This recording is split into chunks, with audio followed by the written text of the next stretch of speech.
په اسلام آباد کې د افغانستان سفارت په خپل ټویټر باندې لیکلي دي د دې سفارت سرپرست سردار احمد شکیب له پاکستاني چارواکو سره د لیدنې پر مهال په پاکستان کې د افغانانو د وروستیو نیول کېدو په اړه خبرې کړې دي.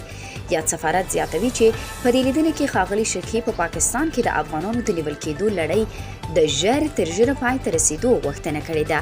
په اسلام آباد کې د افغانستان سفارت وایي پاکستاني لوري د دې سفارت مشرتابه ته د همکارۍ ډاډ ورکړی او زیاته کړې ده چې دوی یوازې هغه کسان نیسي چې قانوني اسناد ونه لري. د همدې موضوع په اړه باندې په خپرونه کې د سیاسي چارو شنونکی ښاغلی احمد خان اندړ را سره مېلمه دی. اندړ صاحب تاسو ته ښه راغلاست وایو. لکه څنګه چې تاسو هم شاهد یاستئ په دې وروستیو کې پاکستان ډېری افغانان بندي کوي، ځوروي، نیسي. نو څه فکر کوئ د دې علت څه کېدلی شي؟ ولې چې ډېری په رسنیو کې دا هم خپاره شوي دي چې په اروپا کې یو افغان وګړي د پاکستان پخواني جنرال جنرال باجوه ته سپکاوی کړی دی. آیا یوازینی علت یې دا کېدلی شي او که ستاسو په ان کوم بل علت هم دی؟ د ستر څښتن په نامه د افغانستان د فریډم نیوز ټولو کتونکو ته خپل نیکې هیلې او سلامونه وړاندې کوم. د اسیا په لویه وچه کې افغانستان او پاکستان دوه هغه ګاونډیان دي چې ولسونه یې په خپل منځ کې ژبني، مذهبي، سیاسي، اقتصادي او فرهنګي نږدې اړیکې سره لري او دا ولس به هیڅوک سره بیل نه کړي. خو له بده مرغه چې ځینو حکومتونو که د افغانستان او که د پاکستان داسې خراب سیاستونه یې کارولي چې قصداً او عمداً یې غوښتي د دوه ورونو ملتونو چې د افغانستان خلک او د پاکستان ولس ته د دښمنۍ تخم وشیندي.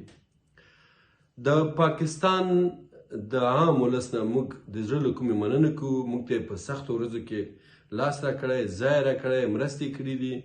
خو دا هم باید هېره نه کړو چې ځینو حکومتونه د افغانانو او د افغانستان د جغرافیې په ضد خراب عملونه ترسره کړي دي.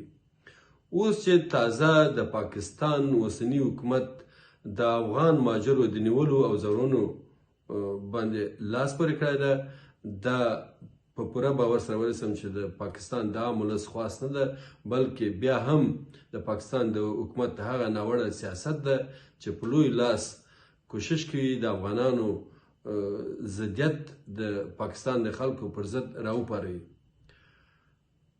دا هم باید هېره نه کړو چې ځینې افغانان هم په ځینې رسنیو کې غیر مسؤلانه غږونه پورته کړي او یا هم په ځینې ځایو کې د پاکستان پر ضد غیر مسؤلانه کړنې ترسره کړي. د بیلګې په توګه د فرانس په هېواد کې د پاکستان د فوج پخواني لوی درستیز ته د یو شخص لخوا چې ویل کېږي افغان د خرابې خبرې کول، دا هم موږ نه غواړو. نه دا د ټولو افغانانو غوښتنه ده او نه د افغانستان د اسلامي امارت غوښتنه ده، بلکې دا د یو شخص کار ده. نو د یو شخص په جرم باید ټول افغانان بدنامه نه شي او په پاکستان کې افغان مهاجر باید ونه ځورول شي. هیلهمن یو چې هم د افغانستان اسلامي امارت او هم د پاکستان اسلامي حکومت دواړه د ښې دوستۍ او ورورۍ لپاره کوششونه او هڅې وکړي تر څو زموږ په هیوادونو کې هم د خلکو ژوند ښه سي او هم ښه ډیپلوماتیکې اړیکې سره ولرو.